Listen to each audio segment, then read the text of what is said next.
మా బాస్ వచ్చే టైం ఎందుకు వెళ్ళిపో. నేను వెళ్ళను పో. అది కాదు, నిన్ను కానీ ఇక్కడ చూసారంటే నాకు వచ్చే పోతే అసలే రాత్రి చేతిలో దొంగలు పడి టైర్లు ఎత్తుకెళ్ళిపోయారు. వెళ్ళిపోవా ప్లీజ్. సర్లే నేను వెళ్తా గాని మరి నేను అడిగింది ఇస్తావా? ఏ నీకు ఎలా కనపడుతున్నాను నేను? అయితే నేను వెళ్ళడు పో. సరే. ఇక్కడ కాదు మరెక్కడా? ఇక్కడ. అయిపోయి మా బాస్ వచ్చేస్తాను. మా బాస్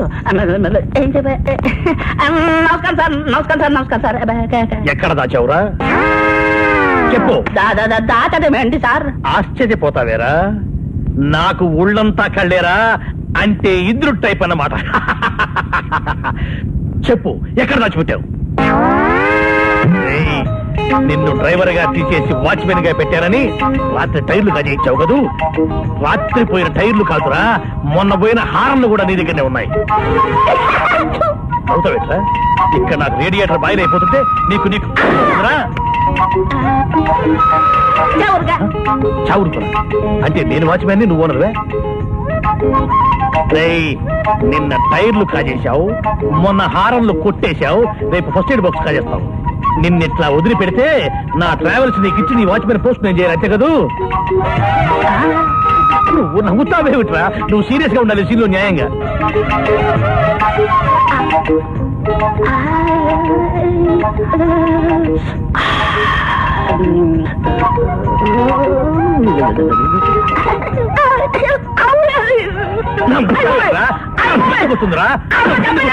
నవ్వు నేను కొట్టదలుచుకున్నానంటే పట్ట పట్ట పట్ట పట్ట పట్ట పీకి పారేస్తానంతే. ఇదేమిటి అదే సంగతి. ఏమయ్యా సుబ్బారావు, ఇక్కడ నువ్వు డస్కులు పెట్టించావా, డబల్ కాట బెడ్లు పెట్టించావా?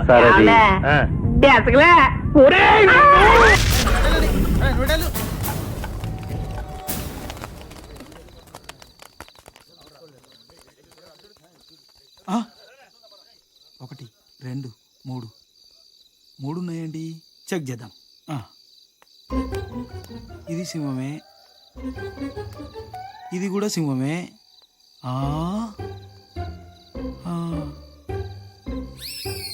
ఎంతసేపు చూస్తావురా? చెక్ చెయ్యి. ఓ ఐఎమ్ సారీ. నేను సింహానే.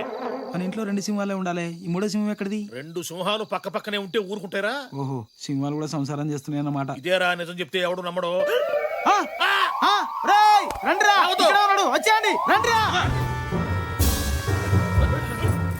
రే భూతరాజు, ఏంటి గోలంతా? ఎందుకు వచ్చావు? దొంగతనానికి. నువ్వు దొంగతనానికి వచ్చావా? నేను నమ్మను. చూసావా, నిజం చెప్తే ఎవ్వడు నమ్మడు. నిజం చెప్పమంటారా, అబద్ధం చెప్పమంటారా? పెద్ద ఎన్టీ రామారావు అనుకుంటున్నావా?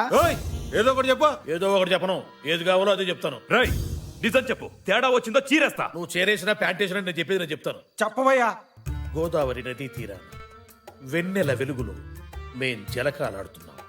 మాకు ఆవిడ దూరంలో ముగ్గురు దేవతా స్త్రీలు వివస్త్రలై స్నానమాచరిస్తున్నారు. ఏది మొన్న వచ్చారు వాళ్ళే కదా? కాదు, వీడు ఫ్రెష్ బ్యాచ్. వాళ్ళలో కాడ నేను చూసింది. ఇదిగో నువ్వు మధ్య వస్తున్నా చెప్పను. నువ్వు ఉండరా, నువ్వు చెప్పు. మేమే వాళ్ళ వైపు చూశాము. చూడటం ఏమిటి, తొలి చూపులోనే వాళ్ళను ప్రేమించాము, మోహించాము, కామించాము. వారి వైపు నడక సాగించాము. ఇంతలో వారిలో ఒక ఆమె నా వైపు చూసింది. ఆమె కళ్ళు అగ్నిగోళాలా మండిపోతున్నాయి. ఆమె కళ్ళలో నుంచి నిప్పులు కురుస్తున్నాయి. ఒరే తుచ్చమానవుడా, దేవతా స్త్రీలు వివస్త్రలై స్నానం చేస్తుంటే సిగ్గు లేకుండా చూస్తావా? అనుభవించు అని చేతిలో నీళ్లు తీసుకుని నా మీద చల్లేసింది. డిష్ అంతే, మీ వాకిలి ముందు సింహపు శిలనై పడిపోయాను. అప్పుడు వీడున్నాడే, వీడు సామాన్యుడు కాదు, వీడు కారణ జన్ముడు. వీడు పోయిన జన్మలో గంధర్వుడు, అంతకు ముందు జన్మలో యక్షుడు, ఆ పై జన్మలో కింపురుషుడు, అంతకు ముందు ఇంద్రుడు. ఉండండి గారు, నా గురించి చెప్పనియండి. చెప్పు నా గురించి చెప్పు. వీడు సింహం బొమ్మల దగ్గరకు వచ్చాడు. మొదటి సింహం మీద చెయ్యి వేసి ఇది సింహమా అన్నాడు. రెండో సింహం మీద చెయ్యి వేసి ఇది సింహమా అన్నాడు. మూడో సింహమైన నా మీద చెయ్యి వేసి ఇది సింహమా అన్నాడు. శ్రీరాముడి పాదాలకంత పవరుందో వీడి చేతికంత పవరుంది. వీడి చెయ్యి తగలగానే సింహంగా ఉన్న నేను సింహ పరుణ్ణయ్యాను. నిజంరా మొగుడు అంటే ఇది నిజమా అంటే నేనేం చెప్పేది? నిన్ను అరే చేసే స్తంభాన్ని కట్టేసి కుట్టుకోబోయే స్వామి ఊరక నిన్ను అని టైం ఎందుకు వేస్ట్ చేస్తావు? అరే తాడు తప్పుడురా, తాడు తండ్రా. మీ ఎప్పుడు చూసినా బ్రష్ పట్టుకుని ఏదో కెలుపుతూ ఉంటారు. ఇదిగో ఈ 100 తీసుకోండి. థ్యాంక్స్. మరీ అంత స్పీడ్ వద్దు. ఈ 100 ఇచ్చింది మీకోసం కాదు పూల కొట్టుకెళ్ళి ఆగు, మ్యాటర్ అర్థమైపోయింది. 2 బుట్టలు పూలు స్వీట్లు ఇస్తామంటావు. ఓకే. స్వీట్లు పూలు దేనికి? అబ్బా, ఏం తెలియనట్టే. రాధా ఇవాళ మన శోభనం కదా, విత్ పర్మిషన్ మన ఇద్దరం కాకులు కనేద్దామా? గుట్లుగా. మీకెన్నిసార్లు చెప్పాలి? ఉద్యోగం వచ్చే వరకు మీరు కనాల్సింది పిల్లల్ని కాదు, కలల్ని. ఇన్నాళ్ళ నుంచి చేస్తుంది అదే కదా. ముందు మీరెళ్ళి గులాబ్ పూల దండ తీసుకురండి. దండ ఎందుకు? ఈ రోజు మా నాన్న రిటైర్ అవుతున్నారండి, వెళ్ళి చూసొద్దాం. అయితే సగం పోయినట్టే.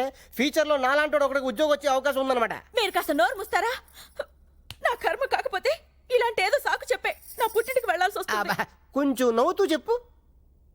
వెళ్ళరండి. అబ్బా, ఏమండి కాస్త పెద్ద దండ పట్టుకురండి. అలాగే. అప్పప్పప్పప్ప, ఎంత పెద్ద దండ. ఈ బాడీ మీద దండ ఆ బాడీ మీద షిఫ్ట్ చేస్తే ఎలా ఉంటది? ఆహా, బ్యూటిఫుల్ ఐడియా. బాబాయ్ ఆగండి. ఎప్పుడు అరుగు మీద కూర్చొని గుప్పు అని చుట్ట పిలిచే బాబాయ్ ఎలా పోయాడు? లేట్ నైట్ షకీలా సినిమా చూసి టెంప్ట్ అయ్యాడు, అంతే. ఎర్లీ మార్నింగ్ కి డెడ్ బాడీ అయ్యాడు. అయ్యో, బాబాయ్ పెద్ద మనిషి, పైగా షకీలా ఫ్యాను, ఇలా సింపుల్ గా తీసుకెళ్లిపోతారా? ఒక డాన్స్ లేదు, డప్పులో హుషారు లేదు. రే, బాబాయ్ ఆత్మకు శాంతి కలగాలంటే మనంత స్టెప్ వేయాల్సిందే. రే, వాయించు.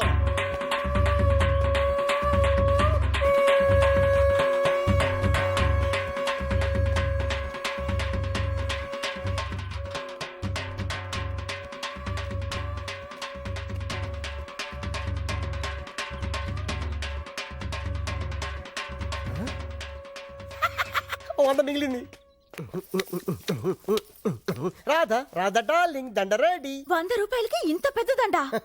నా టాలెంట్ గురించి నీకు తెలీదు. నా దగ్గర చాలా టాలెంట్ ఉంది. ఫస్ట్ నైట్ పెడితే చూపిస్తాను నా టాలెంట్ ఏంటో. ఇందులో ఏంటంటే రూపాయికైనుంది. అది కొత్త స్కీమ్ పెట్టారు. రిటైర్ అయిన వాళ్ళకి రూపాయి దండలో పెట్టి ఇస్తున్నారు. లక్.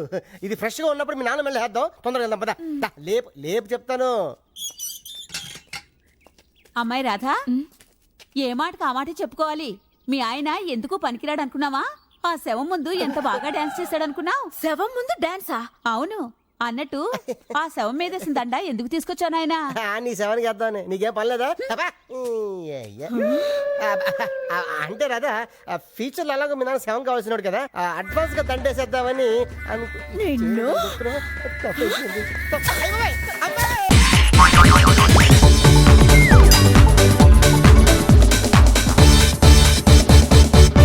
నువ్వు చెప్తున్న కథలో ఏదో లోపం ఉందయ్యా కవి.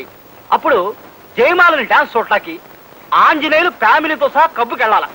ఆంజనేయులకు ఫ్యామిలీ లేదు మహాప్రభు. ఆయన అస్కలిత బ్రహ్మచారి. ఆయన క్లబ్బులకెళ్ళి డాన్సులు అవి చూడరు. ఇరికిచ్చు. అదే మన కథలో వెరైటీ. దూకావు. కడుపు కదిలింది మహాప్రభు. ఆ దరిద్రం కూడా నోట్లోకి జారుతుందేమో అని భయంగా ఉంది. నేను ఇప్పుడు వస్తా. శ్యామలా, బాత్రూంలో చెంబడి నీళ్లు పెట్టు. ఆ తర్వాత బకెట్ నీళ్లు కొట్టు.